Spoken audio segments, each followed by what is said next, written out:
정리를 하려고 방금 문제를 정리를 하자면은 아까 백성들 하는 꼬라지도 참 말도 안 되는 짓을 해왔고, 그래도 다윗이라도 겸손하게 잘하면 되겠는데 끄트머리 가가지고 다들 지금 다윗 시비에 쑥덕쑥덕 한다고요. 권력에 레임덕에 걸렸다든지 뭐 이렇게 하면서 하는데 다윗이 또 은근히 교만한 마음이 생기고 자랑할 마음이 생기고 그러면서 그 사단에게 휘둘리고 하니까 이 차판에 하나님이 그냥 따끔하게 혼쭐하면 나야 그들이 정신 차리겠다. 백성이나 지도자나 다 이렇게 해가지고 막 그 이제 다윗이 죽고 솔로몬 시대를 맞이할 때 좀 엉뚱한 생각 못하게 그런 단속이 아니었느냐 이렇게 이제 정리가 됩니다. 근데 문제는 예나 지금이나 성경을 가지고 하나님의 심정을 사람들이 전할 수 있는 사람이 필요하다는 거예요. 그게 계속 안 됐거든요. 계속. 요시야 왕이 대개혁을 했다 하지만은 국민에게 성경을 가르치지는 않았다는 거예요. 그 많은 예언자가 그렇게 많이 나타났어도 성경을 차근차근 가르치려고 하는 예언자는 한 명도 안 나왔어요. 그래서 우리가 하고 있어서가 아니라 당연하지 않습니까? 저도요 이렇게 엉터리 책을 이렇게 써나고 부족하지만 그래도 제가 책을 쓰면요 내가 지금 책 팔아서 먹고 살려 그런 게 아닙니다. 그래도 책을 쓸 때는 누군가 읽어주기를 바라는 거죠. 하나님도 마찬가지죠. 하나님의 책을 음악교원에 써놨으면은 읽어주길 바라고 또 무지렁이 같은 백성들이야 몰라도 지도자들은 이걸 좀 알아가지고 백성에게 가르칠 생각을 했는데 하나도 안 해. 뭐 다윗이나 솔로몬이나. 그래서 어떤 면에서는 그 에스라가 그리 소중하다는 겁니다. 물론 뭐 한 번 한 게 모세가 명령한지 부탁한지 1000년 만에 한 번 처음 이제 또 그게 마지막이 된 건 아쉽기는 하지만은 그리고 또 우리 시대에 와서 이제 이런 정도라도 시작했다면은 이게 중단되지 않고 지속적으로 또 모든 교회 모든 목회자가 모든 성경을 모든 성도에게 빠르게 가르치는 이게 정착이 돼야 되는데 지금은 잘 안 돼요. 여기 다녀간 목회자가 15,000명이 넘거든요. 제가 어제 아침인가 에스라하우스 홈페이지에 가입된 목회자 회원을 해보니까 5,014명이에요. 목사만 5,014명. 전도사, 강도사가 2,600명 정도. 장로가 5,098명. 제가 다 외울 정도로. 그런 목사, 전도사, 장로 이런 사람에도 그 13,000명이나 된다는 얘기인데 실제적으로 성경을 창세기부터 계시록까지 가르치려고 하는 목회자는 한국 땅에 100명이 하나도 안 돼. 그러니까 목사가 15,000명이 다녀갔는데 100명이 하나면은 150명 하고 있어야 되거든요. 한국 땅에서. 근데 150명 안 되는 것 같아. 그저 뭐 노목사가 당이 들으니까 몇 개 그 써먹을 게 있더라. 그냥 써먹는 거지. 그리고 이대로 창세기부터 계시록까지를 안 빼고 성실히 가르치겠다. 이런 생각을 하는 분도 없고 더 놀라운 것은요. 그리하면 성도도 싫어한다네. 성도들이 우리가 사회에서 매일 상처받고 힘들어 죽겠는데 거짓말을 좋으니까 위로 설교를 해달라고 그렇게 한다는 거예요. 자, 우리 열왕기 상서로 넘어갑니다. 아도니아의 요구는 사형에 해당하는 것인가?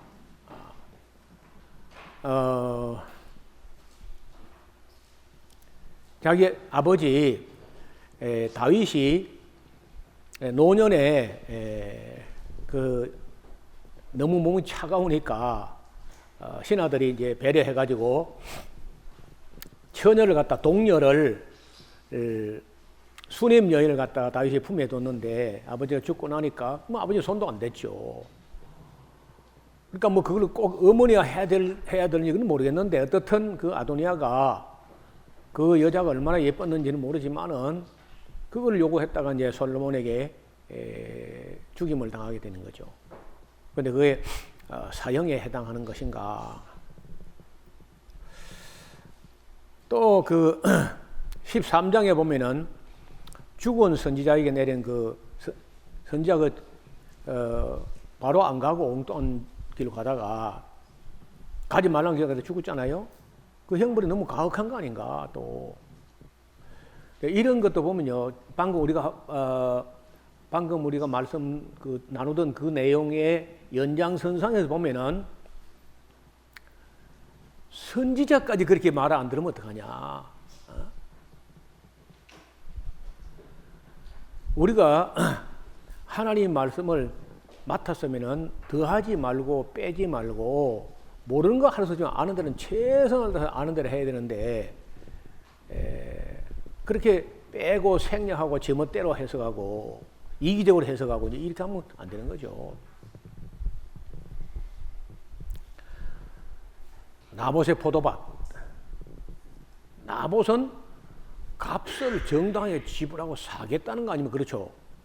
그럼 팔지. 목숨이 밥보다 중하지 아니하며 왕이 사겠다는데 뭘 꼭 그걸 안 팔겠다고 또 나보다 좀 웃긴 사람이라.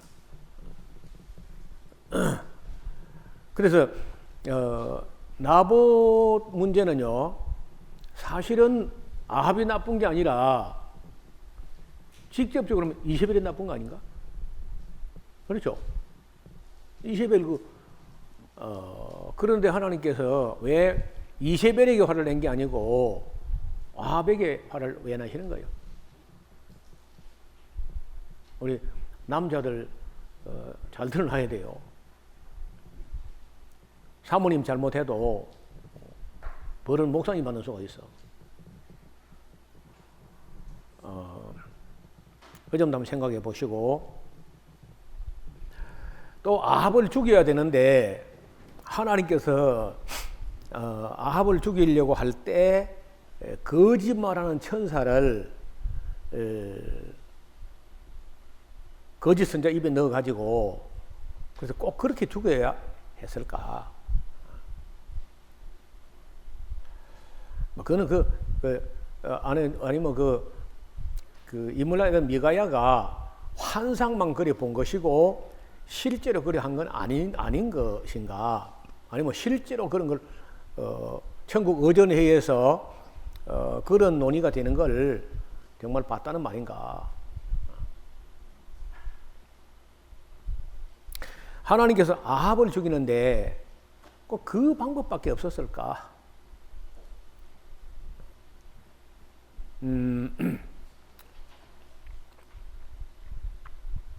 그 다음에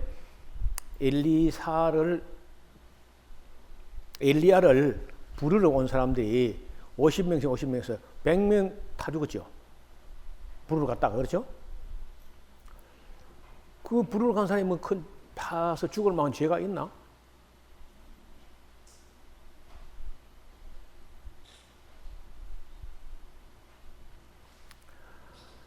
예수님께서는 요한이 사마리아 사람들이 자기를 영접하지 않는다 해가지고 하늘에 불을 내서 확 태워 죽여버려 할까요? 예수님은 허락하지 않았잖아요. 책망하시고 떠나셨다 그래 돼 있어요. 또 엘리사를 보고 대머리에 올라가라, 대매에 올라가라 했다고 해서 42명을 찢어 죽게 한 게 금방 그 죽을 만한 죄일까? 죽을 만한 죄가 되는 것인가? 뭐 잘한 건 아닙니다만은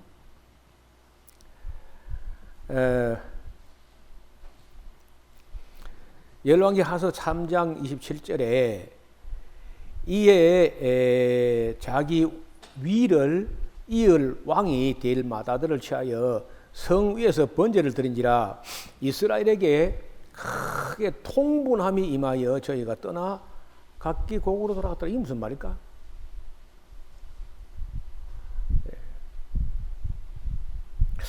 영어로는 그 indignation, 분개, 뭐 무슨 말이죠. 통분함이나 분개한 말이나 무슨 말인지 제가 여러 번역을 대조해봤는데 그것도 참 모압 왕이 자기 맏아들을 갖다가 번제로 드린 걸 보고 이스라엘 백성이 분개해가지고 싸움하다 말고 집으로 갔다는 거예요. 이런 것도 참 아무리 봐도 문맥상으로 껄끄럽고 여러 번역을 대조해봐도 이래도 마찬가지 저래도 그렇게 원하지는 않아요. 그 점 조금 살펴봐 주시고요.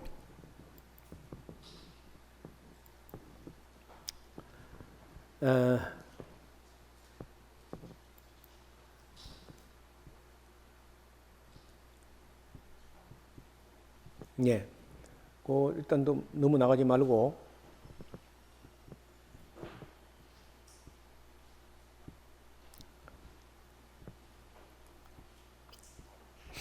이런 게 상시부터. 네. 마이크 안 나오는 것 같아. 생각해봤으면 좋겠는 게 그 열왕기상 하나님께서 그 엘리야를 보내셔서 갈멜산에서 850대 1과 싸우게 했는데 이제 그 엘리야가 승리를 했음에도 불구하고 이스라엘 백성이 안 돌아오지 않았습니까? 예. 그러니까 이제 엘리야가 실망해서 이제 죽기를 자처하니까 너 지금 죽으면 안 돼. 이렇게 말씀하시면 이제 세 가지 사명을 주시는 장면이 예. 나오는데 어디 있는지 모르겠네. 그래서 여기 그게 예? 19장 예. 19장에 보면 여기 나오는데 19장에 여기 15절 이하에 보면은 하나님께서 이제 엘리야에게 하사엘에게 기름을 부어서 왕을 삼아라. 그리고 예후에게 가서 기름을 부어 가지고 이스라엘의 왕을 삼고 너 후계자 세워라. 세 가지 사명을 주잖아요. 근데 엘리야가 세 가지 사명을 받아가지고 이제 딱 한 가지 사명만 감당했거든요. 그 후계자 세우는 거. 두 가지 사명 아직도 감당해야 되는데 하나님이 그냥 엘리야를 하늘로 불러 올리셔 버렸어요. 두 가지 사명을 세 가지 사명을 줘놓고는 감당할 시간도 안 주시고 한 가지밖에 사명 감당 안 했는데 불러 올려 버렸단 말이죠. 왜 그러셨냐 하나님이 도대체가. 엘리사가 이 사명을 감당했습니다. 누가 이제 엘리사가 감당했는데 이걸 세대에게 하라고 그랬는지 제세타라고 했는지 엘리사가 그랬습니다. 또 목사님 그 한 가지 아까 전에 다윗과 바세바 사이에서 죽었던 첫째 아들 얘기를 매듭짓지 않으시고 넘어가셨는데 그 얘기를 마무리하시고 가셔야 안 되겠습니까? 다윗하고 바세바 사이에 첫째 아들이 죽었는데 그 어떻게 이해해야 되냐 하셨던 그것도 부분. 뭐 사실은 이해가 잘 안 돼요. 근데 이제 만약에 그 아이가 안 죽었다 손치자. 아이가 안 죽고 살아 있으면은 그것이 아주 다윗의 죄증 설명서, 다윗의 죄의 열매가 계속 눈앞에 걸어 다녀야 되죠. 또 이제 그렇게 태어난 불륜의 사이에 태어난 아이가 미래가 어떻게 될 것인가 만약 그냥 놔두면은 그래서 뭐 그냥 일찍 데려가셨는지 또 설명이 없기 때문에 우리가 뭐 상상일 뿐이지 단정은 못해요. 그런데 우리 아버지가 이제 한 말씀이 있는데 그 하나님 잘 모르시면서도 세상에 도둑질 해서는 안 되지만은 특별히 과일나무 묘목은 도둑질하면 안 된다. 왜? 과일나무 묘목을 도둑질에다 심으면 해마다 도둑질을 따먹어야 돼.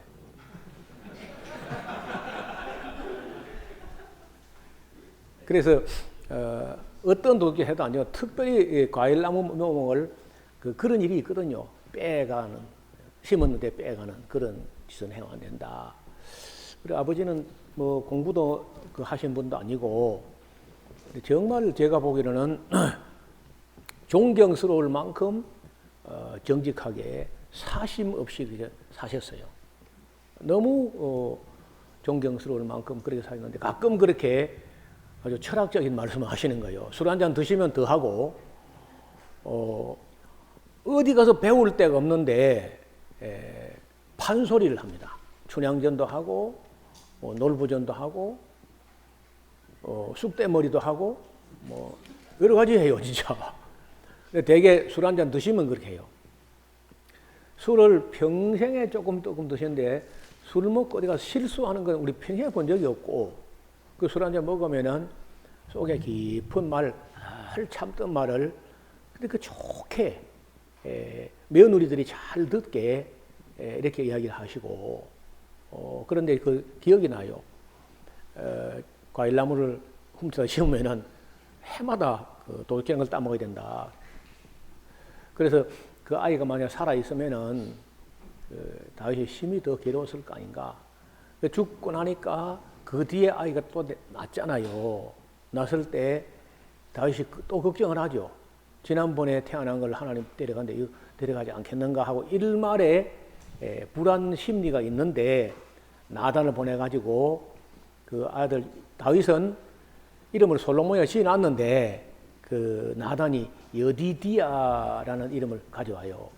이게 무슨 말이냐면 예디드 야훼, 예디드 야훼란 말은 여호와가 이 아이는 사랑하신다 하니까 이제 더 이상은 두려워하지 말아라 하는 위로의 장면 같은데 그런 걸 보면은 이제 어쩌면 그 빼앗아 간 것이 그걸로 해서 다윗이 범죄한 데 대한 그 벌을 받는 걸로 막 그렇게 이해하면 안 되겠나. 그래도 뭐 깨운하지는 않지만 어떻든 그 아이는 뭐 세상을 모르고 그저 하나님 데려갔으니까 우리 장로교 교단 교리에는 어린 아이 때 죽으면 자범죄가 없으니까 원죄를 예수님이 지고 갔다면은 그 어린 아이 때는 죽은 사람이 오히려 구원의 여지가 있다. 살다 보면 죄를 짓고 지옥 갈 수 있지만은 그래서 어린 아이가 죽은 그 경우에 우리 교단 교리가 좀 그래요.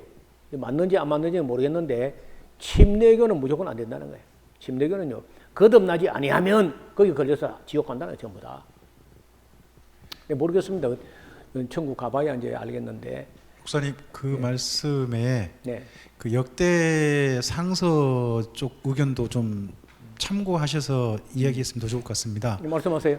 역대 상서에 보면 다윗과 밧세바 사이에 자녀가 4명이 태어난 걸로 되어 있습니다. 예. 한 명이 그러니까 2명이 아니고 그러면 적어도 앞서 2명은 자손 없이 죽은 것 같고 이제 4명 중에요. 네. 4명 중에 앞서 2명은 바로 죽어버린 것 같고 2명이? 예, 2명은요. 그리고 셋째가 나단인데요.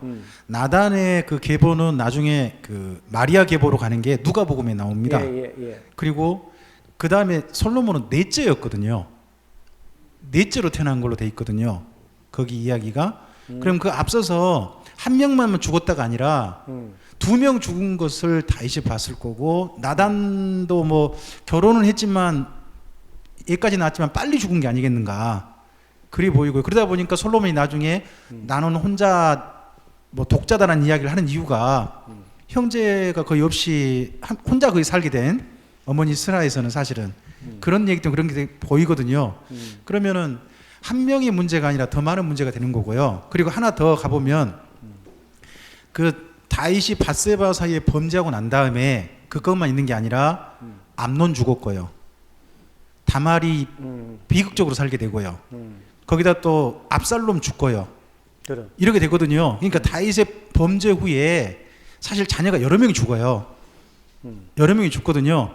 근데 이걸 어느 쪽 입장에서 좀 이렇게 해석하면 정말 잔인한데 레위기에 보면 하나님 앞에 범죄하는 자에게 뭐라고 말해야 되냐 그러면 내 자손이 끊쳐지리라고 돼 있거든요.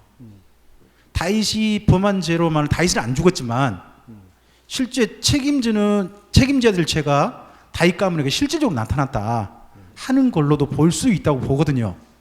이제 이런 부분들은 좀 조심스럽게 해석해야 될 부분인데 어쨌든지 그게 그 밧세바사의 첫째 아이만의 문제가 아닌 것 같다 하는 쪽으로 조심스러운 의견을 좀 말씀드려 봅니다. 예, 뭐 다윗이 어떻든 그 지혜가 자기 배 들어 문을 열었거든요. 다윗이. 그리고 일어나는 그 심상찮은 많은 일들은 뭐 아까 거의 뭐 일생 이어졌죠. 일생. 그래서 그 다윗이 쓴 시가 한 70여 편이 되는데 내 생각에는 대충 봐서 한 50여 편이 전부 다 기가 막힌 날에 쓴 시야.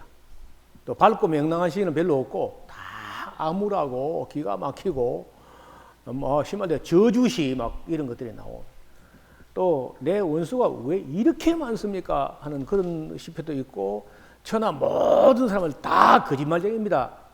그 다윗 때 끝까지 붙어 있는 사람은 뭐 그 사독하고 분하야하고 뭐 몇 사람밖에 안 돼 진짜.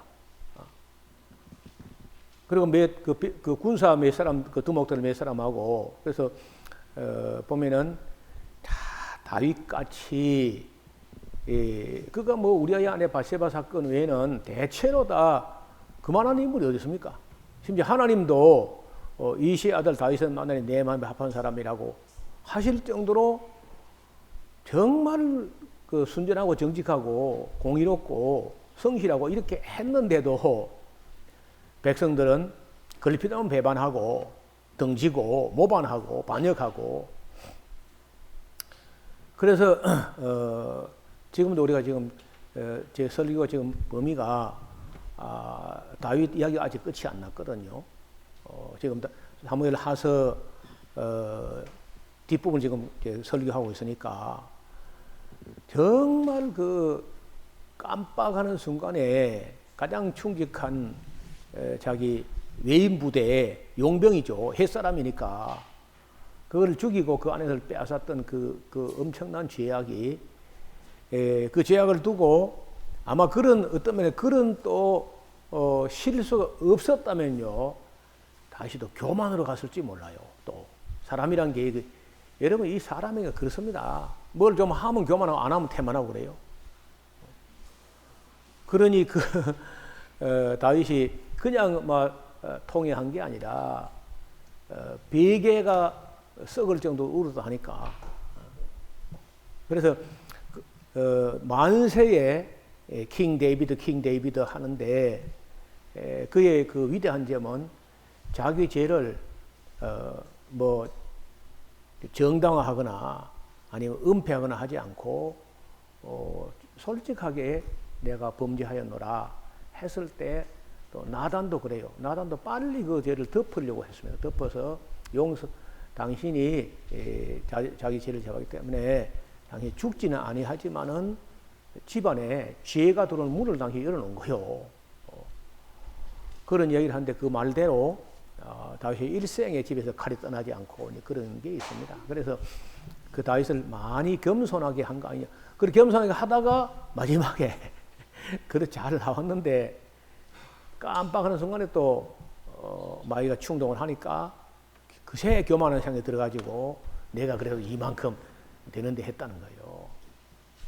그래서 그걸 제가 그 하나님의 사람들이라는 책을 쓸 때 다윗 집안에 불어닥치는 그 심상한 그런 그 일들, 심상한 그런 일들에 대해서 쭉 그 살펴보고 우리는 그저 다윗 하면 맨 내가 골리앗 때려잡고 막 승승장구 이게 좋은 것만 알지 다윗에게 이렇게 피눈물 나는 그런 세월이 있었다는 잘 사람은 몰라요. 대부분이. 다윗 이야기는 뭐 해도 끝이 없을 겁니다. 목사님 또 요거 하나만 예. 다윗이 이제 하나님 앞에서 나단이 지적했을 때 철저하게 회개해서 하나님이 용서했는데 예. 그 아들이 죽었지 않습니까? 네. 그래서 이제 교인들 입장에서 볼 때는 이제 제가 그렇게 또 말하고 이제 성경 강조하고 또 설교하고 그러면은 질문이 아니 그 용서했는데 왜 아들이 죽습니까? 예.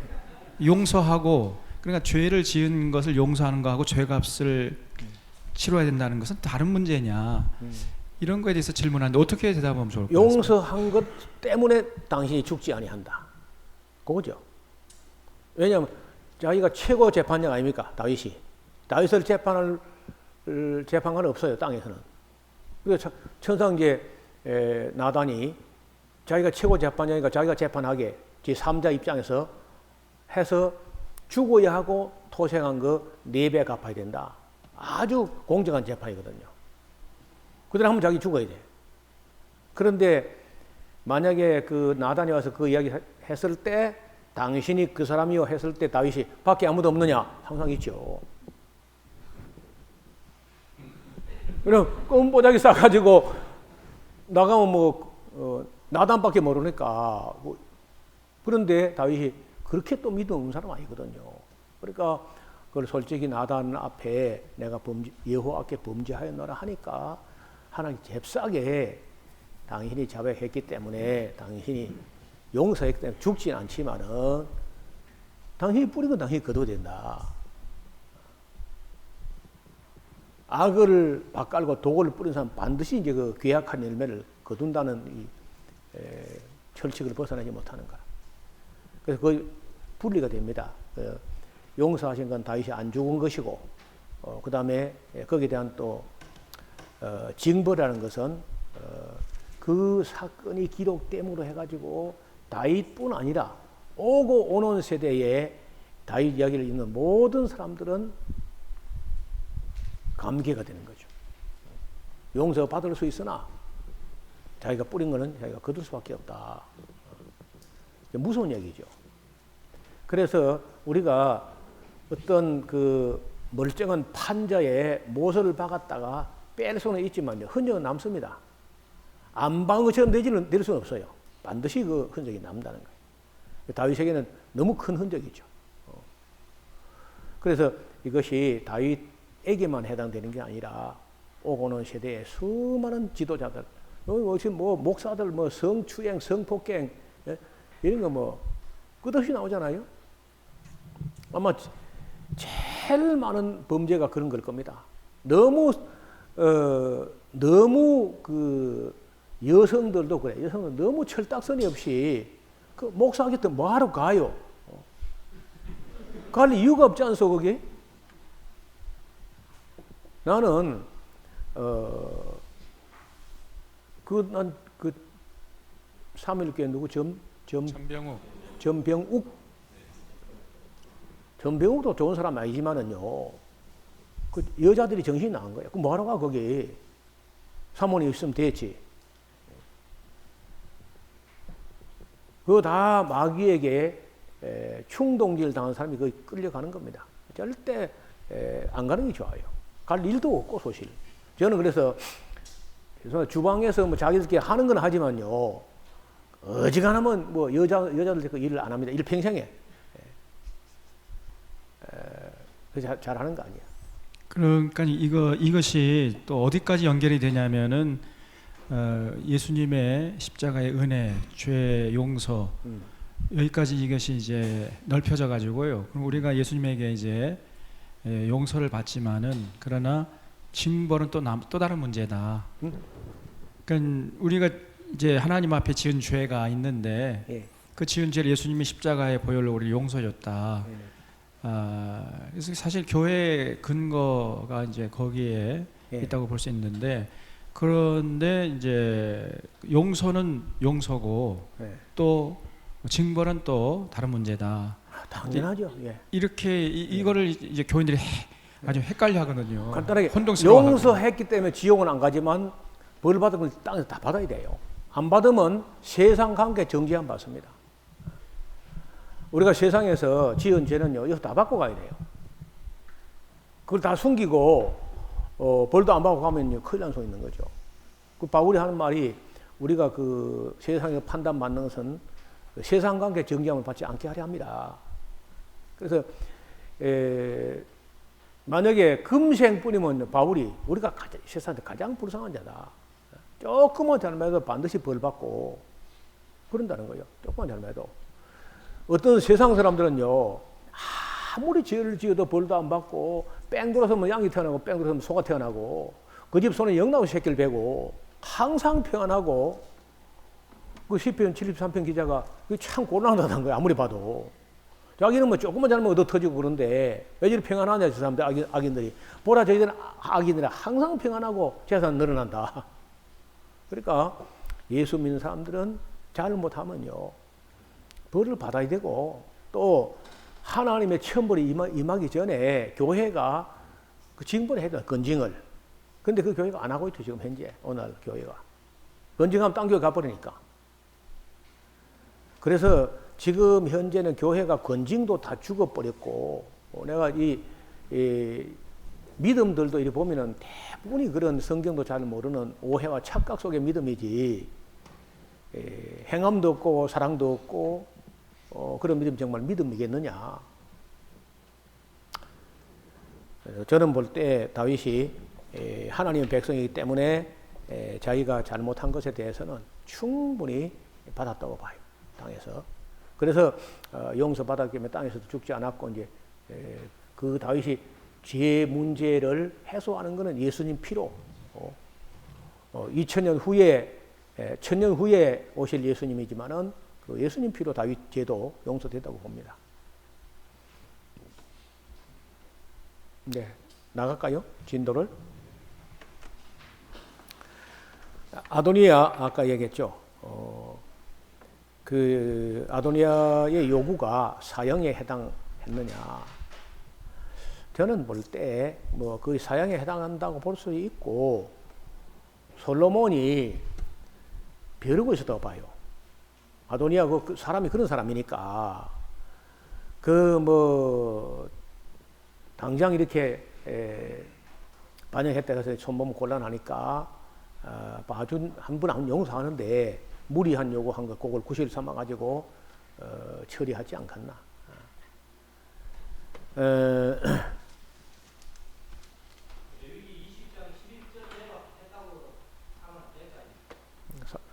예, 뭐 그래도 뭐 그걸 그 하체를 범하거나 뭐 그래 한 건 아니잖아요.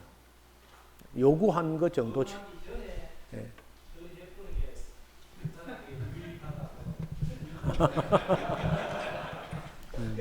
네.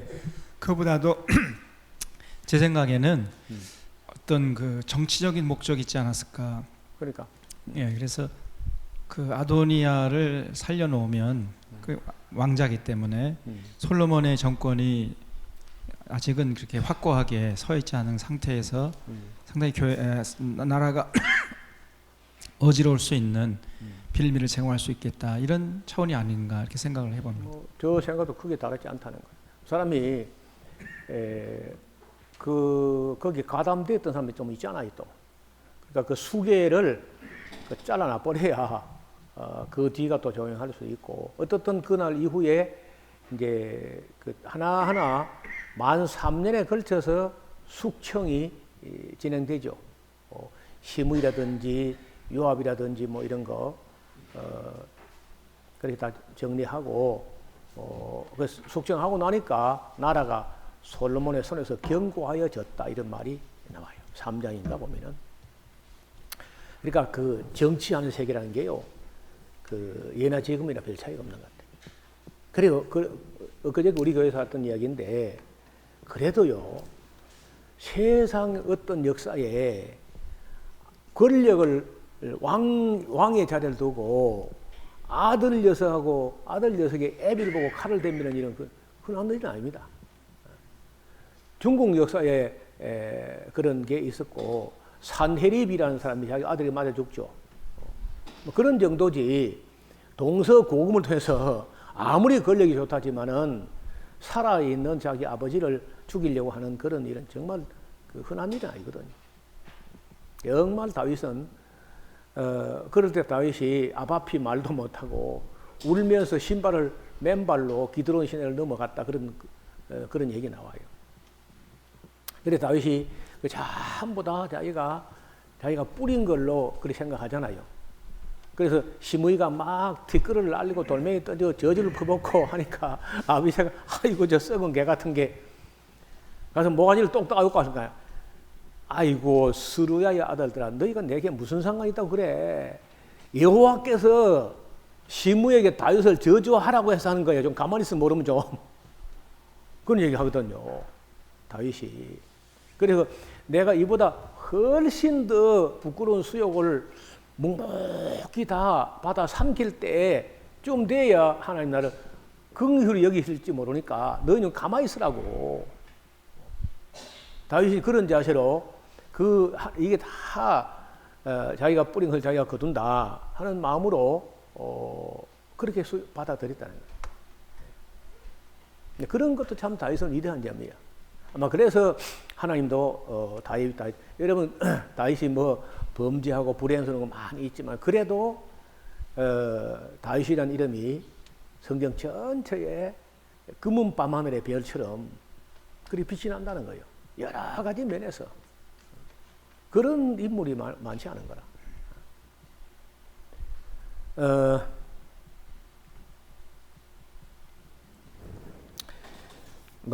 그냥 넘어가 되겠죠. 죽은 선자에게 내린 벌이 너무 강한 거 아닌가 하는데 그것도 아마 보니까 하나님이 지금도 여전히 이스라엘 대해서 마음이 안 편해요.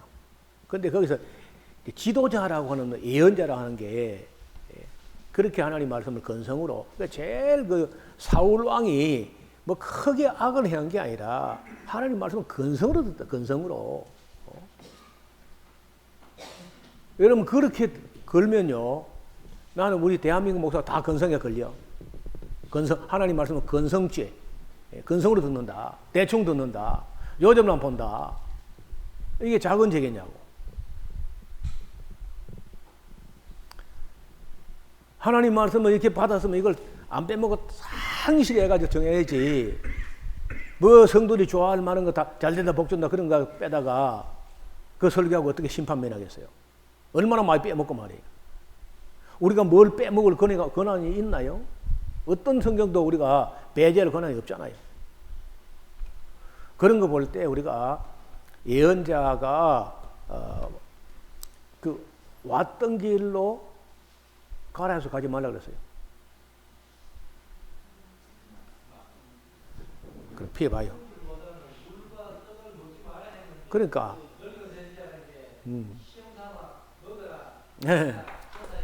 그것도 선지자라고 그 사람도 선지자 해가지고 뭐 하니까 지가 하나님께 말 받아서 누가 옆에 말하든지 말든지 자기가 받은 말씀을 해야 되는데 누가 또 말한다고 또 이리 흔들리고 또 저리 흔들리고 이것도 문제인 거예요.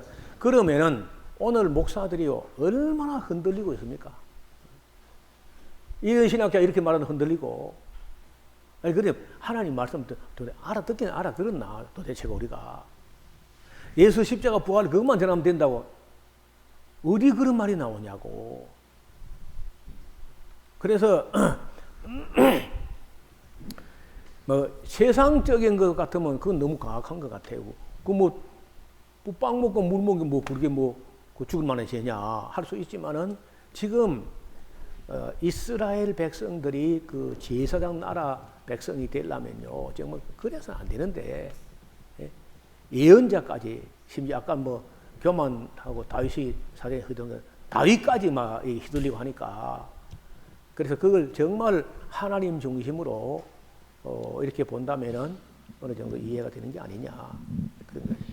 목사님 거기 하나 첨언을 한다면 실제로 이 선지자가 여기서 죽었기 때문에 거기 비석이 남아 있게 되었고 그리고 이제 그 요시아 왕에 대한 예언이 성취되었을 때 그 비석 때문에 더 확실하게 그 확인도 되고 이해도 되고 또 그 마을 주민들이 다 그 사건들이 있을 것을 미리 듣고 기억하고 비석 볼 때마다 그렇게 또 좀 같이 뒷 얘기까지 같이 좀 한다. 저는 그런 것보다도 오늘 우리 목회자들에게 교훈이 있다는 겁니다. 하나님 말씀을 근소로 듣고 누가 옆에서 말한다고 이리저리 흔들리고 큰 문제가 되는 거죠. 아무도 아직 그렇게 그 본문 그래 안 보는데 나는 그래 봐요. 정말 하나님께 받았으면은 그대로 해라. 신학자가 뭐라 한다서 그래 할 게 아니고 대학자가 뭐라 한다고 거기 흔들리지 마. 저는 그래서 세상에 어떤 신학자가 무슨 말을 한다 해도 성경 안 맞으면 돼가지고 그냥 무시해 버립니다. 그런 학자들 말 참고는 하지만은 성경에 그 드러났듯이 분명하면 그냥 성경 따라가는 게 옳지. 자꾸 사람들의 말에 휘둘리면 안 되는 거라. 하나님이 그 시험해 보는 거 아니겠어요, 오히려? 여러분도 내 말 너무 많이 듣지 않고 여러분은 확실히 하나님 말씀 들어서 그대로 가시라고, 그대로. 너 목사 이렇게 하더라도 해가지고 나까지 곤란하게 하지 말고. 나봇에게도 문제가 있는 것 같다. 하나님께서 거짓말하는 영으로 아합을 깨이게 허락했을까 아니면 그런 환상을 본 것일까? 실상은 없고. 어떻게 생각하세요? 목사님, 그 나봇에게도 문제가 있다 이 부분을 조금 네. 한번 좀 생각을 해봤으면 좋겠는데요. 네. 그 레기 그 25장 23절 말씀 보면 그 이스라엘 백성들 내에서 토지의 소유권이 하나님께 있었지 않습니까? 그래서 사실은 그 율법에 의하면 누구도 땅을 매매할 수 없었고 50년 희년을 중심으로 그 토지의 남은 연도의 경작권 정도만 이제 거래할 수 있었지 않습니까? 네. 그런데 아합이 그 레위기 25장 23절의 율법을 어기고 그 나봇의 포도원 자체를 매매하려고 했던 게 아닌가. 그래서 나봇이 그 하나님의 명령에 근거해서 그 아합 왕의 제안을 혹시 거절했던 게 아닌가. 이런 배경을 조금 가지고 그 열왕기상 21장을 이해하면 아니, 그래도 어떨까 뭐 생각을. 그걸 토지 자체의 소유권보다도 그리고 바꾸자 뭐 이런 말도 있고 더 좋은 땅을 살 수 있게 해주겠다. 그러게 뭐 또 이스라엘 북왕국 이스라엘 뭐그 율법 그는 잘 모르기도 해요. 그리고 뭐 전혀 그리고 또 만약에 사과한다 할 때 또 희년 돌아갈 수 있는 거죠. 나봇에게라도. 근데 글쎄 뭐 왕이 그걸 사겠다 하면 팔 수 있는 거죠. 경작권 이런 소유권이면 뭐 율법을 알면 그렇지만은 그걸 뭘 그렇게 고집을 부리다가 그 나봇은 또 나봇이지만은 아합도 웃기는 게 또 그걸 안 판다고 또 밥을 안 먹고 들어놓을 수도 무슨 왕이 더 웃기는 건 또 이제벨 봐, 그 솜씨. 자, 이런 한마디로 그 무법천지처럼 그렇게 된 거죠. 어떤 면에서는 또 그 악한 사람은요 꼭 자기 머리에 악업을 쌓습니다. 죽을 만한 죄를 만들어 가려고 악업을 쌓아 올린다는 거예요. 진노를.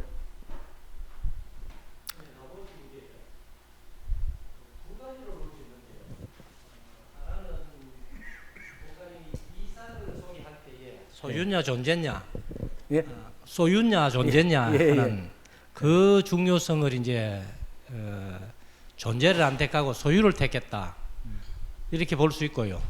그 다음에 한 가지는 민수기 36장 7절에 보면은 그 조상의 기업을 지키라고 그렇게 명령을 했기 때문에 아마 나봇이 그 기업을 지키기 위해서 거절했다가 죽임을 안 당했나. 그건 뭐 나온 말인데 예. 그래도 목숨 아합 이세벨의 시대 같으면요 목숨을 생각해야지.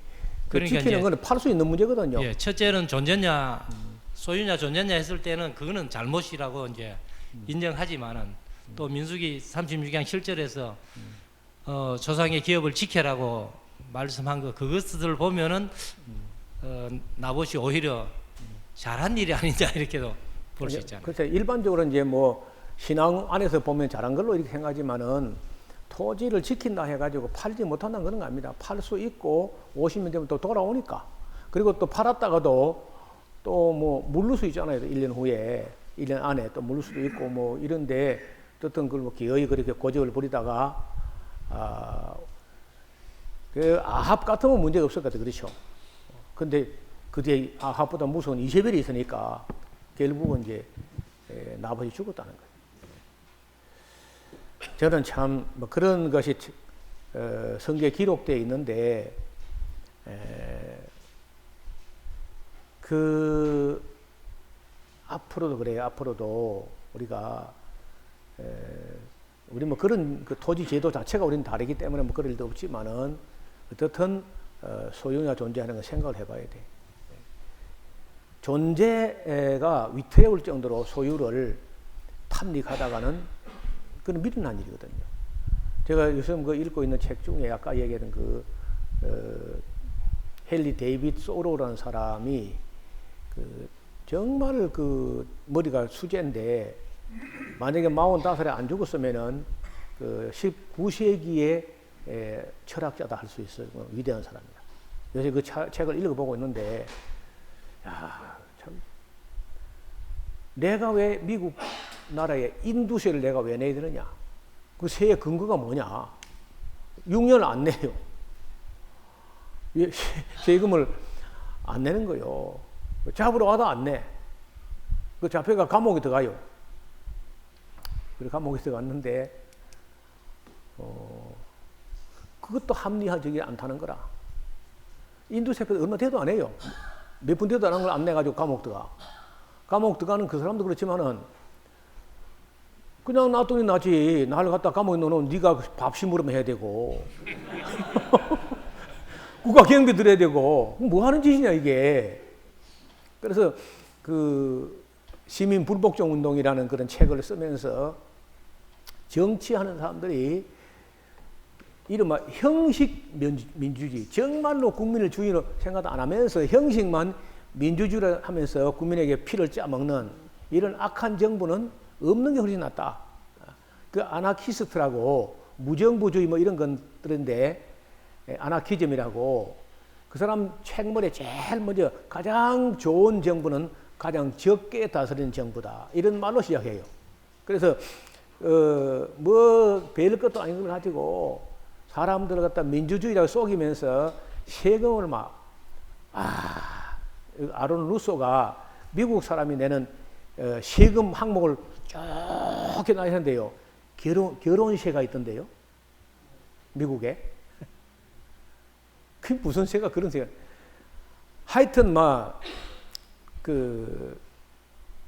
젖을 짜라고 한 양들에게 정말 피를 짤 정도로 짜는 거예요. 거기에 대해서 이제 우리 시민들이 깨어 있어가지고 불복종 운동을 한다. 그 아론 루소 영화를 한번 보시면요. 미국인들이 전혀 안 내도 될 세금을 엄청나게 내다가 이 사람이 깨우니까 그럼 우리가 쓸데없는 걸 냈단 말이냐. 그리고 아무 근거도 없고 그런 세금을 매길 어떤 법령도 없었다. 그런데도 안 내면 가태료 붙이고 또 안 내면 잡아가고 했다. 이제 이 투쟁을 벌이는데 그게 그 근본은 그 소로에서 시작된 거예요. 그래서 가장 좋은 정부는 가장 적게 다스리는 정부다. 근데 그런 걸 다 세금을 많이 짜가지고 정말 국민을 섬기는 데 쓰냐면 그렇지 않다는 거예요. 저도 지금 불복종 운동할 게 하나 있는데 여기 우리가 가수원이라는 땅을 이렇게 가수원을 하다가 그 집을 짓기 위해서 대지로 변환하려고 그러면요. 농지 대체 조성비를 평당 3만 원씩 내놓으라는 거라. 그럼 내가 이 지방, 우리 동네 많거든요. 많이 내서 다 모으면 수억을 냈을 겁니다. 다 몰려가지고 농지 대체 조성한 거 내놔봐. 어디 조성했는데? 분명히 농지 대체 조성비로 가져갔거든요. 뺏어 갔거든. 근데 가서 농지 대체 조성해 내놔봐라. 하고 전국에서 들고 있나면요. 정부가 아주 곤란할 겁니다. 그러니까 그런 어거지로 세금을 매가지고 국민의 피를 짜는 이런 데 대해서 헨리 데이빗 소로라는 사람이 불복종 운동이라는 국민들이 진짜 주인이 있어야 되는데 이런 그때 19세기 사람인데 그런 상상도 못할 그 싸움을 하는 거예요, 이 사람이. 권력자라고 하는 사람들이 사실은 권한이지 권력은요 국민으로부터 나오는 거예요. 대통령은 권한을 가지고 위임된 한계 내에서 행사할 수 있는 것이지 지 멋대로 하면 안 되는 거예요. 어떤 대통령도. 근데 우리나라 대통령 그걸 안 하는 대통령이 어디 있어요? 권한만 하는 게 아니고 막 권세를 부리고 난리 구슬을 피웠으니까 우리가 좀 더 시민 정신을 가지고 주인 의식을 가지고 있어야 된다.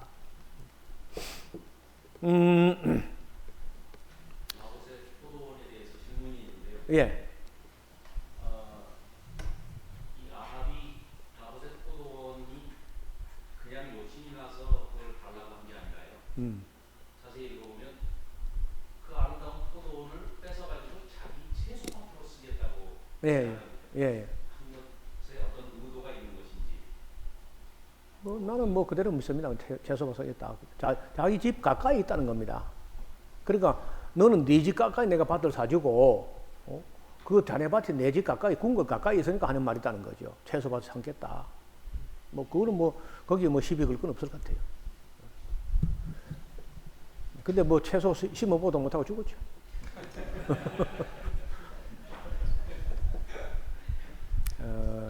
그러니까 그것도 일반 사람이 그러면 되는데 권력자가 이렇게 하면요. 그 일반 사람 거절, 나봇이나 되니까 그래도 거절했지. 여러분도 거절할 자신 있습니까? 대통령이 쓰겠다는데. 그거 못할걸요? 왕이 아니고 대통령이라도.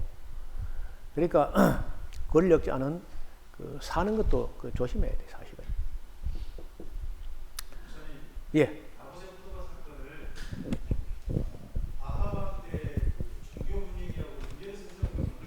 뭘로요? 아하방 때 그 여호와 송아지를 지나서 바알 송아지를 국교로 선포하고 그렇게 섬기지 않습니까? 네. 그런데 여기 나봇이 자기 밭을 넘기지 않을 때 네. 누구의 이름을 그러니까 바알 하나님을 말하는 국가적으로 말하는 그때에 여호와 하나님께서 허락하지 않으신다라고 이야기를 하거든요. 네. 그래서 저는 여기 그 나봇의 사건을 하나님께서 숨겨놓으신 7,000명 중 혹시 한 사람이지 않나 일단 그렇게 좀 생각해보고요. 하나 더 거기 이제 앞서서 이야기할 때 그 엘리야고 만났던 총리 있지 않습니까? 총리에게 이야기하는 이야기가 오바댜?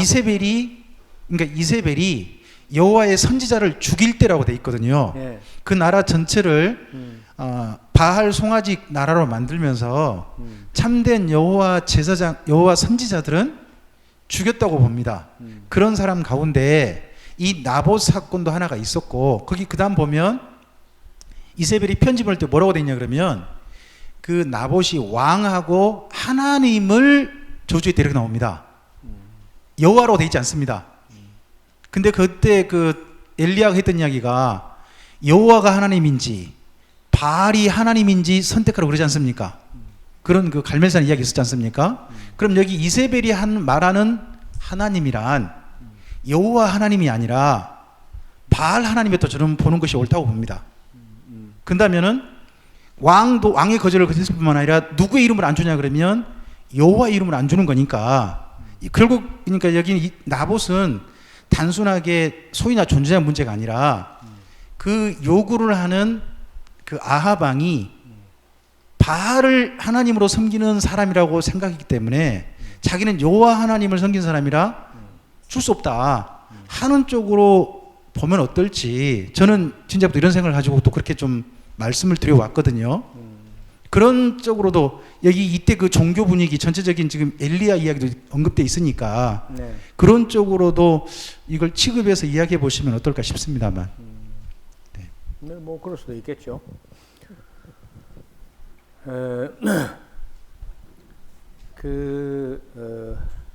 어떻든 그런 경우라도 나중에 뭐 이세벨이 예후에 의해서 처단되기는 하지만은 그렇게 뭐 그런 그 나봇이 뭐 그런 믿음을 가지고 그런 지조를 지켰다 해서 뭐 하나님이 그 나봇을 지켜준 것도 아니고 나봇 죽었어 그냥. 그래서 예수님 말씀이 뱀처럼 지혜롭게 해라. 또 비둘기처럼 순결하게 하고 미련하게 자꾸 죽을 만한 일을 그렇게 일부러 만들 필요는 없는 거라. 너는요 가끔 여기도 뭐 선교사님들도 계시고 선교사로 갈 분도 계시는데 안 되는 곳에 가서 일을 한 사람이 있어요. 선교사가 이슬람권에 가가지고 안 돼. 평생을 보냈는데 단 한 명도 안 되면 그 오기로 하려고 하지 말고 예수님께서 부닥칠 때마다 순교해라 이렇게 한 게 아니고 이 동네 피반 저 동네 피해라 그런 말씀도 있는 거예요. 근데 기아히 안 받았는데 일도 안 되는 가서 시간을 낭비하고 인생을 허비하는 사람들이 있는 겁니다. 그래서 나봇이라는 사람이 뭐 정말 신앙을 가지고 아합과 이세벨이 그런 뭐 바알을 섬기고 했기 때문에 안 팔았는지 뭐 그건 잘 모르겠어요. 그러나 어떻든 그래가지고 그 나봇이 그래도 한 나라의 왕인데 밭 하나 팔려고 하는데 그걸 안 팔겠다. 뭐 그거 뭐 안 판다고 해서 그 신앙 좋은 그런 건 아니잖아요, 별로. 밭 하나 뭐 사람 죽어버리면 무슨 의미가 있어 그게. 그 우리 김영준 목사님 말씀을 통해서 이제 좀 생각해 보면은 만약에 현실적으로 지금 우리 한국 교회 그런 일들이 비일비재하게 일어나고 있는데 어떤 교회가 예배당을 세워놓고 다른 데로 이전하거나 또 뭐 경제적으로 재정적으로 어려워가지고 그 예배당을 팔 때 다른 이단들이 와가지고 이제 그 예배당을 사겠다, 좋은 조건으로 사주겠다 이런 경우가 있거든요. 그럴 때 이 정통 교회가 그 이단에게도 그냥 선뜻 팔아버립니다. 자, 그런 경우를 좀 우리 김영주 목사님 얘기 들으면서 생각이 나는데 과연 그것이 옳다고 할 수 있을까? 근데 또 현실적으로 보면은 그 교회는 재정적으로 어려운데 그 재정적으로 어려운데 뭐 2단이 사든지 뭐 3단이 사든지 뭐 그 상관하지 뭐 팔고 그래서 이 교회를 건강하게 유지하는 것도 또 일리가 있는 것 같기도 하고요. 그렇다고 또 2단에게 파냐 또 이렇게 얘기하는 것도 일리가 있는 것 같기도 하고 자꾸 잘 분별이 안 생기거든요. 말을 하면 참 말이 된다니까요. 우리가 다 순교해버리면 한국교회 누가 지키냐 해서 신사 참배했다는 거거든요. 우리가 다 순교해버리면 한국교회 누가 지키냐 그래서 신사 참배했다 이렇게 하는 거예요. 그래서 참 뭐 말을 하면은 뭐 말이 되는데 그리고 여러분 그런 거 팔면 되는 이단에 팔면 되는 거예요 안 되는 거요? 애초에 그런 법을 안 지어야 됩니다. 돈을 워낙 많이 주려면 그래도 안 팔까? 만약에 그리 줄 리도 없지만은 일반 시세가 10억 정도 하는데 30억이나 50억이나 준다면 안 팔까? 제주도도 그래가 중국에 다 팔겠습니다. 그런 거 우리 지금 대한민국에 막 비일비재해 파는 게. 안 팔았다는 데는 별로 없어요. 안 팔았다는 데는 경주 구정교회가 있습니다. 불국사 입구에 딱 있거든요. 근데 불국사에서 뭐 딱 눈에 까신 거라 또 예배당 종탑은 딱 가시처럼 올라가죠 이렇게 가시처럼. 그러니까 뭐 여러 차례 제안이 왔다는데 지금까지 안 팔고 있거든요. 엄청나게 줄라 했던 모양이라 근데 절대 우리 안 판다. 상징적으로 이제 안 파는 거예요.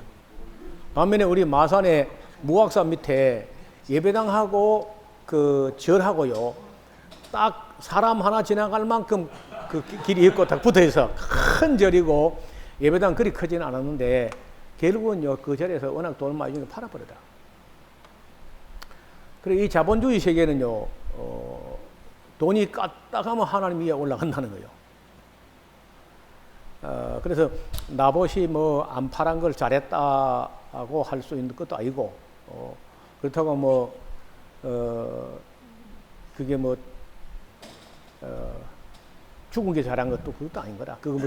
그거 순교함으로 해가지고 뭐 그게 그렇게 큰 영광 그런 것도 아니거든요. 그 별 것도 아닌 걸 가지고 그게 뭐 그거 신전을 짓겠다 그런 못 곤란하지만은 채소밭 한다는데 그거 뭐 팔고 살지 그래. 예, 그 뭐 어차피 밭은 팔렸고 넘어갑시다.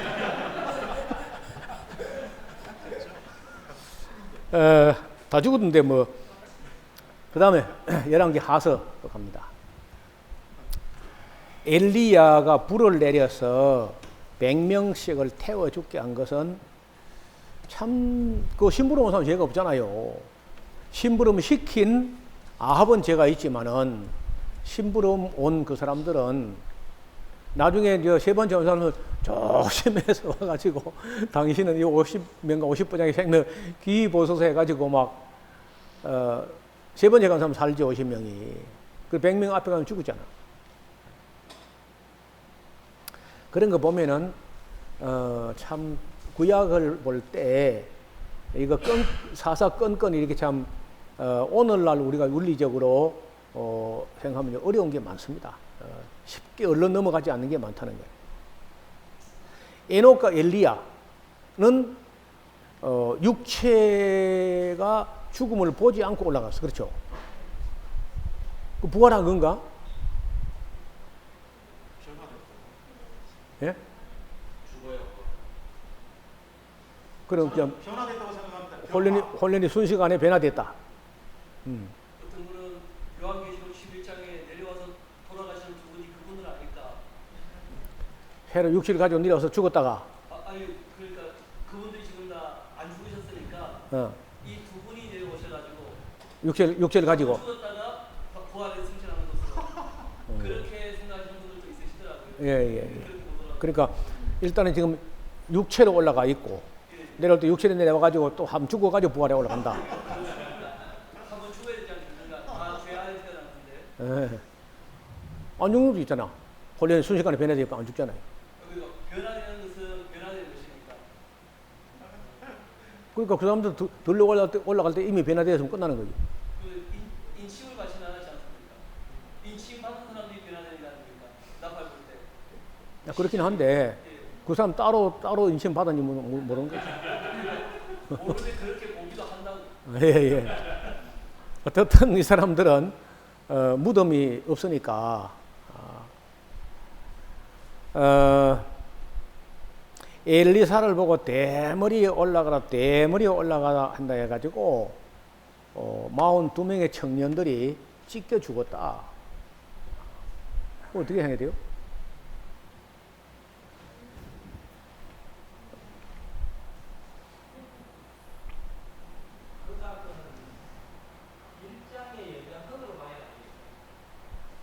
좀 설명을 해봐요. 마이크 어디 갔어? 1장에서 보면은 50부장과 50명이 1차, 2차 갔을 때에 예. 갈멜산 밑에서 하나님의 사람이여 왕이 오라 합니다. 예. 이런 식으로 했거든요. 네. 그래서 저는 그 부분을 얘기를 할 때에 하나님이 예절과 예의를 얼마나 중요시 여기는가 하는 것을 이제 예. 말씀을 드리면서 세 번째는 갈멜산 꼭대기까지 올라가 가지고 그 앞에 무릎을 꿇고 머리가 땅에 대이도록 절을 하면서 왕이 오라 합니다 했을 때에 하나님께서 엘리야라 가거라 하고 말씀하셨거든요. 예.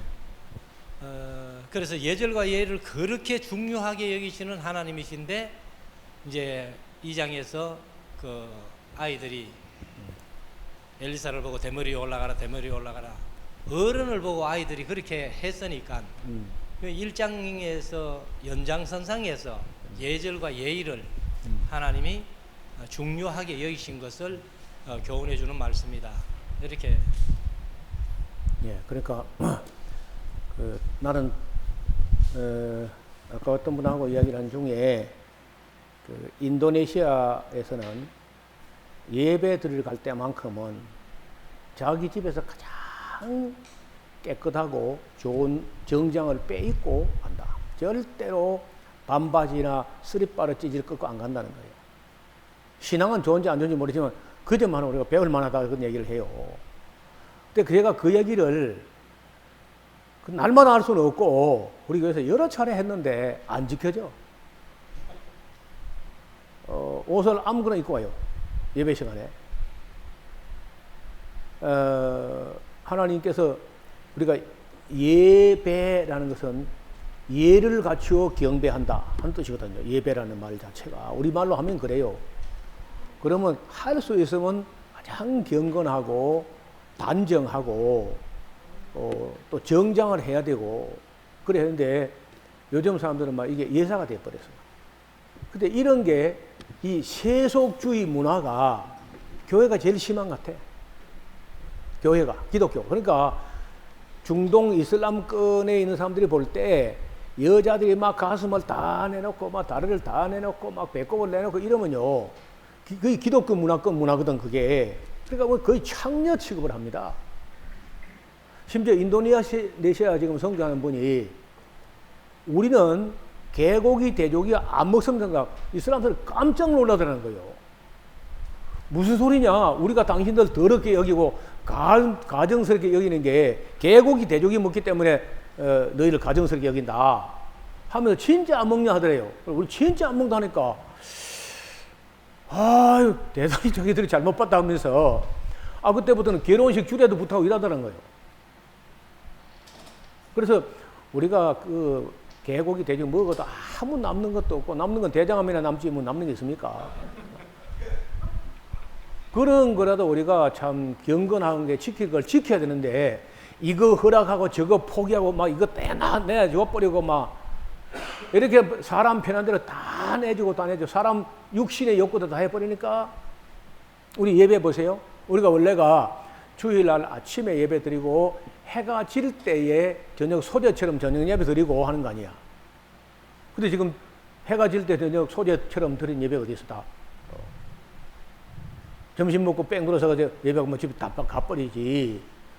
그것도 아니고요. 우리 교단에서 영등포에서 있었던 일인데, 우리 교대예요. 당회가 인원해가지고, 주일 저녁 예배는 없다. 그래서, 1부, 2부, 3부 오전에 예배 3개가 있는데, 그 3개 중에 하나만 드리면 그걸 끝이다 하니까요. 온 교회가 아주 희색이 만면하더란 거야. 기쁨이 충만하고.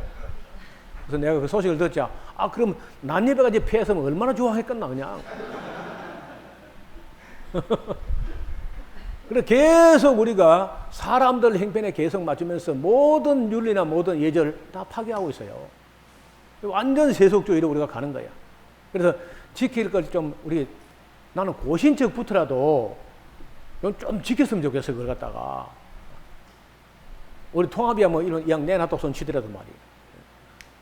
근데 뭐 다 맨 앞에 기장척이 가고, 그 다음 감리가 가고, 그 다음 통합척 가고, 그 다음 합동하고, 그 다음 고신 따라, 얘를 따라온다네 또, 이렇게. 보수하면서 따라온다는 게 전부 다. 그러다가 나중에 이제 유럽처럼, 우리 얼마 안 가서 수요 기도 없어지고, 이제 금요일 뭐 없어지고, 우리도 그냥 주일 예배 한 개만 들은 쪽으로 많이 갔습니다. 주일 예배 한 개만. 1부, 2부, 3부, 5부까지 갔는데, 그 중에 뭐 한 개만 선택해 예배 드리면 끝이다. 교육 없는 거는 말할 것도 없고. 이렇게 이제 자꾸 예절과 이런 것들을 포기한다는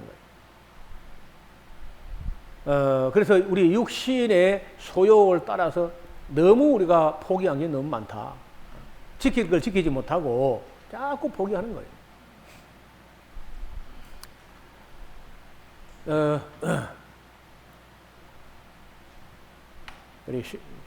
내일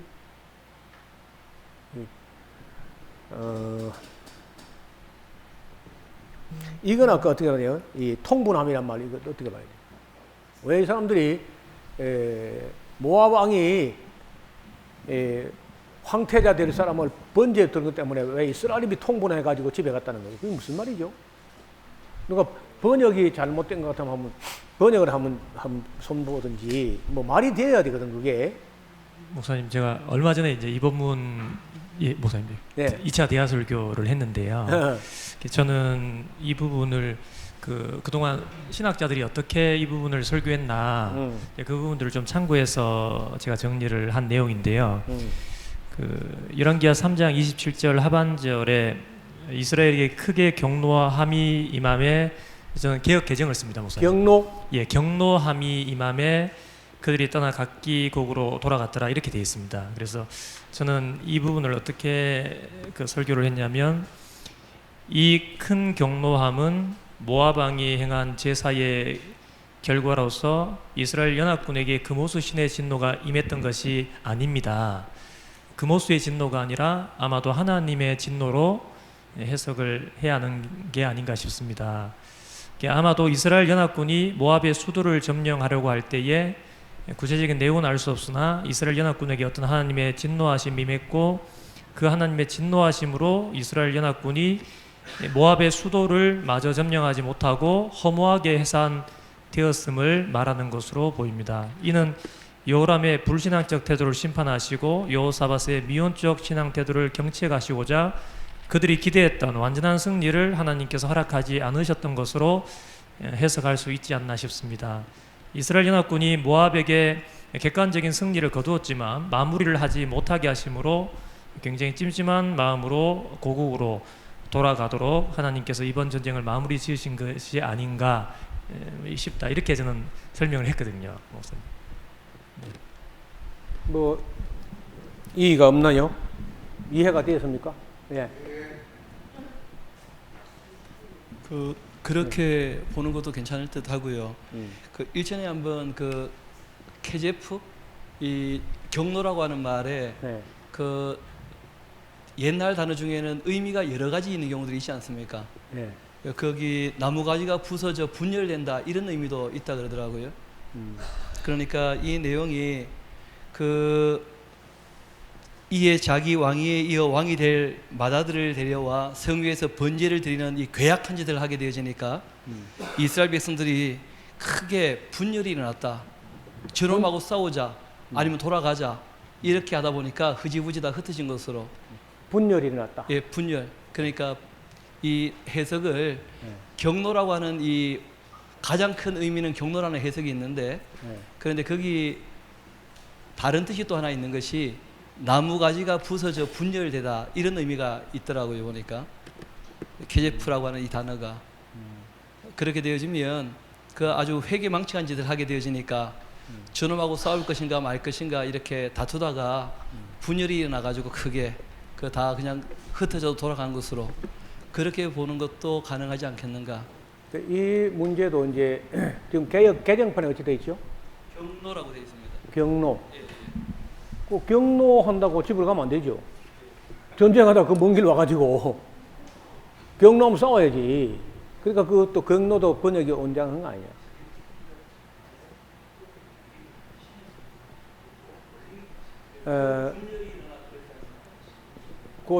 그 히브리어 원어 누가 갖고 있나요?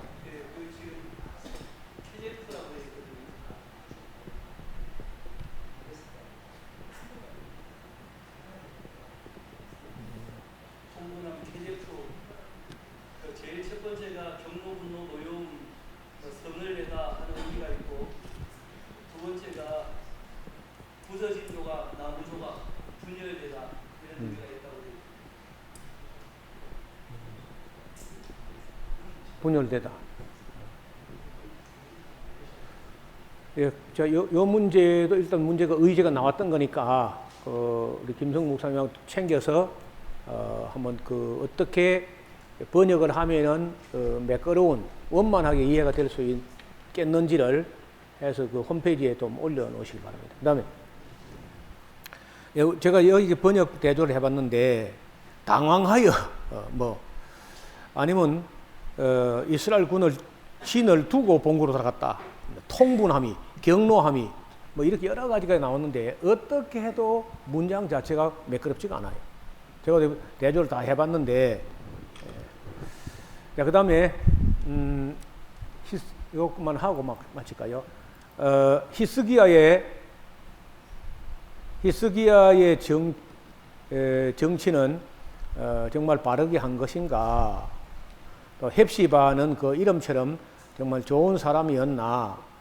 헵시바라는 말이 나의 기쁨이 그녀에게 있다 하는 이런 참 의미는 좋은 이름인데 실제는 그 좋은 여자가 아닌 것 같아요. 여호와께서 너를 부르시되 마치 버림을 입어 마음에 근심하는 아내, 그 소시의 아내 되었다가 버림을 입은 자기가 함같이 하실 것이라. 그건 이야기가 그 바벨론 땅에 포로대에 가서 근심하고 있던 유대인들을 그 다시 예루살렘에 돌아오게 하는 그 일이 마치 소시적에 끌림바 되어서 내버림바 되었던 여자가 다시 받아들여지는 그런 것처럼 된다는 어떤 유비가 있는 모양인데 이게 아무래도 헵시바를 이야기하는 것 같거든요. 히스기야의 아내. 그하고 유비가 된다는 거죠. 아날로기가 있다고 이제 본 것 같아요. 그래서 네 땅을 다시는 그 황무지를 않고 오직 너를 헵시바라 하며 그 헵시바가 히스기야 아내니까 하며 또 네 땅을 뷰라라 하리니 이는 나 여호와가 너를 기뻐하실 것이며 네 땅에 결혼한 바가 될 것임이라. 그러니까 그 헵시바를 젊은 날에 꺼린 바 되어서 내쳐버렸다가 다시 수명이 15년 그 연장된 그 기간에 그 여자를 다시 받아들여 가지고 므낫세를 낳거든요. 그 뭐 유비가 깔끔하고 좋은 비유는 아닙니다. 아니지만은 어떻든 그 헵시바 이름 여기 나온 헵시바라는 말과 히스기야 이름이 헵시바이기 때문에 그 틀림없이 그런 유비가 있다고 봐요. 그리고 히스기야가 왜 아들 이름을 므낫세라고 했냐? 므낫세. 므낫세란 말이 잊어버리자, 잊어버리게 하시는구나 이런 뜻인데, 아니 글쎄 히스기야가 젊은 날에 뭐 잘한 것도 있지만은요, 여러 가지 실수를 많이 하잖아요. 그래가지고 이제 옛날에는 요셉이 정말 형님들이 팔려가가지고 노예로 팔리고 아버지에게 제일 사랑받던 아들 중에 하나가 노예로 팔려가지고 그 누명을 쓰고 감옥까지 들어가고 또 형님들이 얼마나 원망스럽겠어요. 성경에 형님이 원망했단 말은 없지만은 왜 원망이 안 될 수가 있습니까? 그런데 나중에 오히려 그렇게 해가지고 감옥에 가서 이제 꿈을 해석해주고 그 때문에 이제 또 왕의 꿈을 해석해준 다음에 총리가 되고 온 제사장 보디발의 딸 아스낫이라는 애굽 최고 미녀를 아내로 맞이해가지고 아들까지 척 놓고 이제 나니까 좀 분이 풀린 거죠. 그래서 하나님께서 그 형님 집에서의 그 끔찍한 날들을 잊어버리게 하시는구나 하고 므낫세라는 이름을 지었다는 거죠. 이제 이를테면 근데 그런 것처럼 히스기야도 자기 아내를 꺼린 바 되어서 소시적에 내버렸다가 다시 받아들여 가지고 아들 나니까 또 그 이름을 므낫세라 한 거거든요. 자기는 아마 요셉을 생각하면서 그 이름을 짓는 것 같아요. 이름을 짓대. 근데 자기가 글쎄요, 아내의 그 어떤 불륜이나 꺼리받은 걸 그걸 잊어버리게 했다는 건지 아니면 그 여러 가지 실수한 거 있잖아요. 실수. 까다로운 천벌받아 죽을 뻔했던 거. 이런 것까지 잊어버리려 하는 어떤 의지를 가지고 이름을 므낫세라 했는지 어떻든 이름은 므낫세라 한 거예요. 므낫세. 그런데 아시는 대로 뭐 히스기야는 이런저런 뭐 실수도 있고 하지만 그것도 악한 사람 아니거든요. 그런데 그 아들 되는 므낫세는요, 천하에 약한 놈이라. 위에 나갈 때 불과 나이 12살인데 그럼 분명히 수명 연장된 그 15년 안에 태어난 건 맞거든요. 근데 그렇게 악하다고 아이가. 그럼 뭐 보나마나 그 엄마 헵시바가 못된 여자 맞는 거예요. 또 히스기야가 젊을 때 그 여자를 내버린 것도 뭐 꺼리고 뭐 마음에 안 드니까 내버렸겠지. 그 내버렸으면 또 그냥 끝내버리고 새로 새 장가를 들지 또 뭐하는 걸 또 다시 들여와가지고 또 므낫세 같은 나 그래. 괴물 같은 걸. 자, 이런 것도 참 그 역사를 보면 우리가 납득하기 어려운 일이 이제 벌어지는데요. 므낫세. 그렇습니다. 그 다음에 하나만 더 보고요. 열왕기 하서의 난제 중에 요시야는 왜 바로 느고와 전쟁하러 갈 때 하나님께 여쭈어보지도 않았을까? 아니 국가 대사 아닌가? 전쟁한다는 게 그것도 작은 나라도 아니고 애국 왕을 가로막아 가지고 자기가 무슨 승산이 있다고 생각했는지 모르겠는데 어떻든 해가지고 여러분 성경에 보면요 간단한 사람들 만나보고 죽여버렸다. 바로가 요시야를 만나보고 죽여버렸다. 그래서 났어요. 뭐 싸움을 제대로 해본 것도 아니야. 그렇게 요시야가 왜 또 예레미야하고 왜 어떤 교분이 없었을까? 예레미야도 적어도 요시야 왕쯤이라면요 좀 대화가 가능했지 않겠는가? 요시야 왕 13년부터 예레미야가 하나님 말씀을 전하기 시작했다면은 좀 찾아가서 뭐 개혁에 대해서 이야기했어야 하는 거 아닐까? 또 하나님께서는 요시야가 기도하지 않고 전쟁에 나갔긴 했지만은 좀 살려 주시든지 이기게 하시든지 말이요.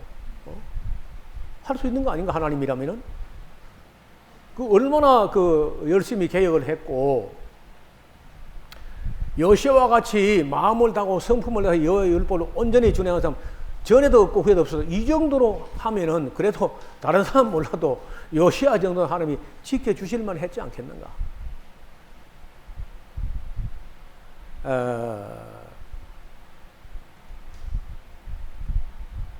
예레미야 같은 사람은 실력도 있는 사람인데 왜 요시야, 여호야김, 시드기야 이런 사람에게 다 성경을 좀 가르치려고 안 했을까?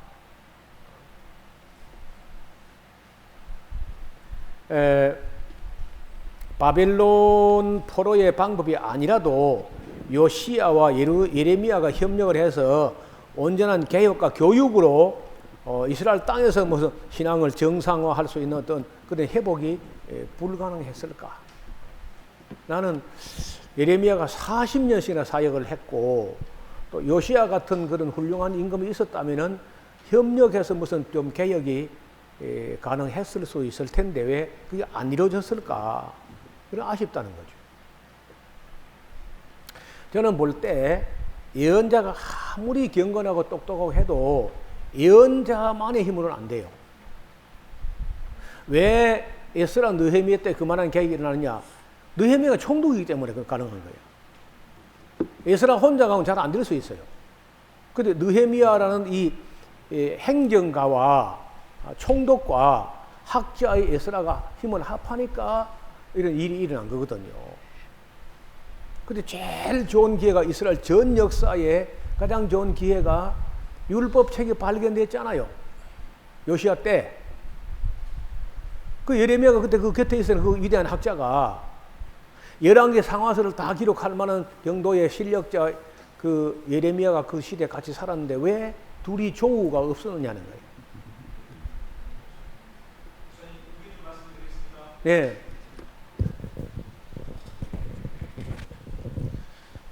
사실은 저도 이 부분이 굉장히 난제였고 고민도 많았고 어떻게 이해할 것인가라는 것 때문에 뭐 강좌 때라든지 다른 때에 굉장히 좀 많이 생각하고 어떻게 전할 건가 좀 많이 좀 고민이 있었습니다.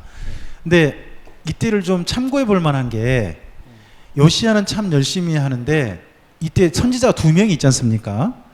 2명이죠. 한 명은 스바냐. 스바냐가 요시야 왕 때 사역한 사람이니까요. 그리고 또 요시야 13년에 사역했던 예레미야가 있죠. 근데 스바냐서를 읽어보면 하나님께서 요시야 왕 때 멸절을 선포하신단 말씀입니다. 근데 거기 내용을 읽어보면 화 있을 성이 어디냐 그러면 그 스바냐서에서 말씀하는 화 있을 성, 네.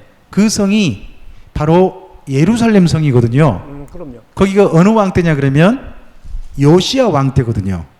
요시야 왕 때고, 그리고 에레미야서를 읽어보면 1장부터 6장 정도까지가 요시야 왕 때 말씀하신 것을 전한 걸로 보입니다. 내용 읽어보면 그 중에서 3장하고 한 5장 첫머리 목사님께서 강좌하셨던 내용인데요.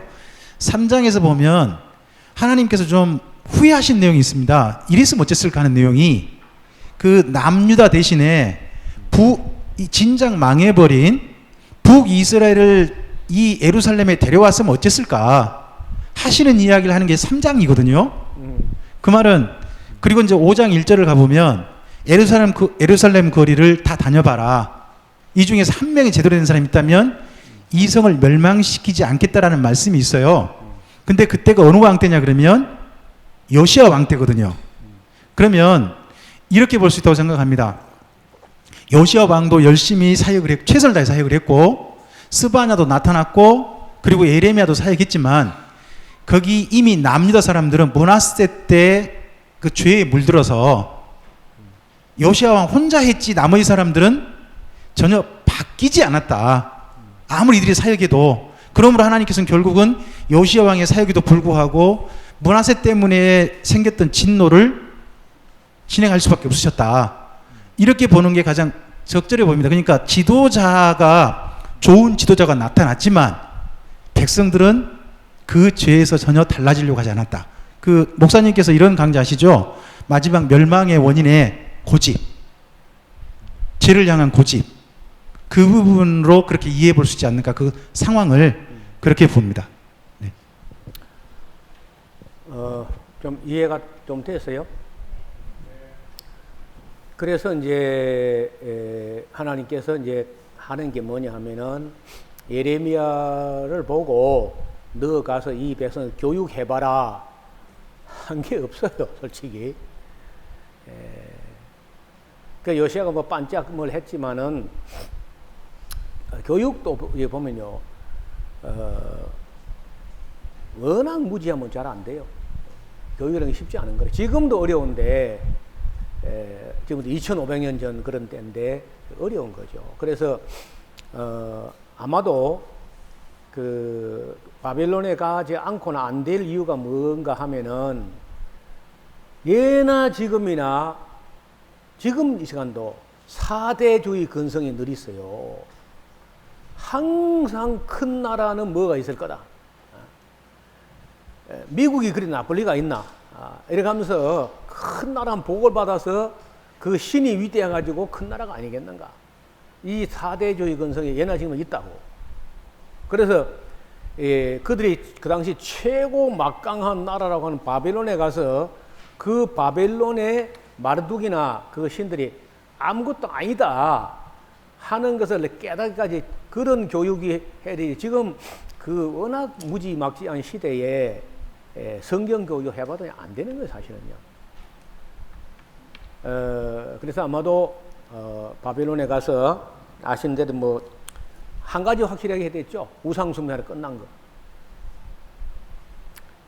그래서 교육이라는 게 그렇습니다. 첫째는 우리가 젊은 날에 성령과 교육이라는 책이 있어요. 성령과 교육.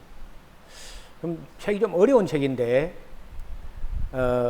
그 책에는 네 가지를 말합니다. 하나는 학생, 교사, 성경, 성령, 이 네 가지를 기독교 교육의 네 요체를 이야기해요. 학생과 교사와 성경과 성령, 이 네 가지가 있는데 위에 두 가지는 잘못될 리가 없다.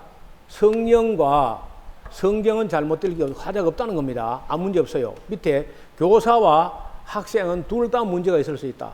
어느 한쪽이 있어도 안 되고, 그러니까 이 학생이 대먹지 않아도 교사가 어떻게 할 수가 없고, 교사가 잘못되면 학생이 잘해도 안 된다. 이제 그런 그 책의 요지는 그런 거예요. 성령, 성경, 교사, 학생 네 가지 요소 중에 밑에 두 가지는 잘못될 수 있다는 거예요. 이게 잘못되면 교육이 안 된다는 거예요. 지금 와서 돌아보면 그 책에서 읽은 게 제가 한 40년 전에 읽은 책인데 일리가 있는 것 같아요. 그거는 우리만 그러니까 석한문이도 무지중생은 구제불능이라. 너무 무지한 것도 더 분수가 있어야지. 다 머리 말을 안 통하니까 하나님도 감당을 못해요. 그래서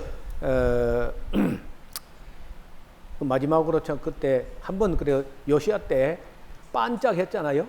마치 옛날에 그 백렬 전구가 나갈 때 필라멘트 촉이 끊어질 때 반짝하고 밝고 꺼져 버리죠.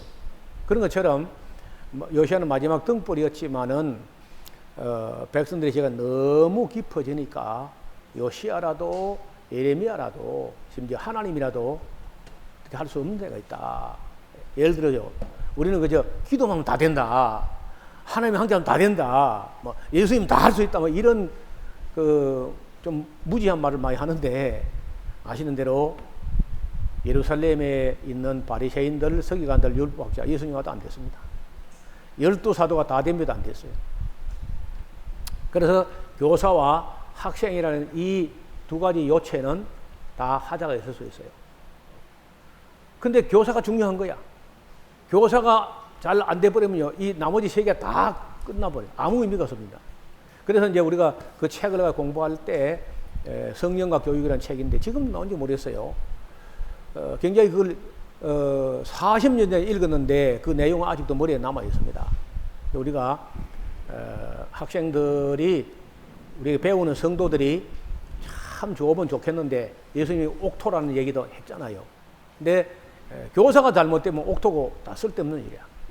우리 교사된 우리가 성경을 좀 더 성실히 살펴서 정말 억지 해석이 아니고 그 바른 해석을 해서 그래도 지금처럼 교육하기 좋은 때가 없잖아요. 최선을 다해야 될 줄로 있습니다. 9시 반인데요.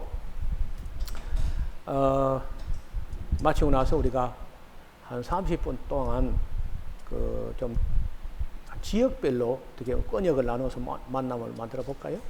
아니면 그냥 바로 노지 할까요? 많이 피곤하죠? 예. 그냥 자유시간 할까요? 전부 다 예하면 어떡해요? 이래도 예, 저래도 예. 기도하겠습니다.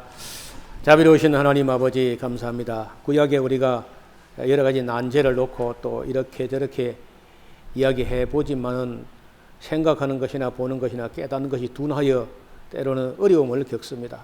보는 눈과 듣는 귀와 깨닫는 영을 허락하셔서 하나님 말씀을 학자같이 알아듣게 하시고 또 우리에게 질문하는 사람들에게 원만한 대답을 할 수 있는 그런 종들이 되게 하여 주옵소서.